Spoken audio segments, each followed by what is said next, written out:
কোন মহিলা তার উত্তরাধিকার সম্পত্তি সম্পূর্ণ আল্লাহর রাস্তায় দান করতে পারবেন কিনা?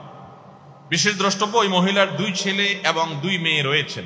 কোন মহিলা হোক কিংবা পুরুষ যেই হোক না কেন, তার যদি সমস্ত সম্পদ সমুদয় সম্পত্তি তিনি আল্লাহর রাস্তায় দান করে দিতে চান, কোন গুরুত্বপূর্ণ ভালো কাজে তিনি তার সমস্ত সম্পদ যদি দান করে দিতে চান, এটা জায়েজ আছে, যদি তার এই দানের কারণে মিরাজ যারা পাবে অর্থাৎ ওয়ারিস যারা হবে তারা কোনো প্রকার তাদেরকে ক্ষতিগ্রস্ত করার উদ্দেশ্য যদি না হয়। তবে উত্তম হলো নিজের পরিবারের সদস্য, বিশেষ করে রক্ত সম্পর্কীয় যারা ওয়ারিস, ছেলে মেয়ে, এরকম ওয়ারিসদের জন্য কিছু সম্পদ রেখে যাওয়া, এটাই হলো উত্তম। নবী করিম সাল্লাল্লাহু আলাইহি ওয়াসাল্লাম একজন সাহাবীকে বলেছেন যে তোমার ওয়ারিসদের জন্য ওয়ারিসদেরকে ধনী করে রেখে যাওয়া, সচ্ছল করে রেখে যাওয়া, যাতে কারোর কাছে হাত পাততে না হয়, এটা অধিকতর উত্তম তাদেরকে গরিব করে রেখে যাওয়ার চাইতে।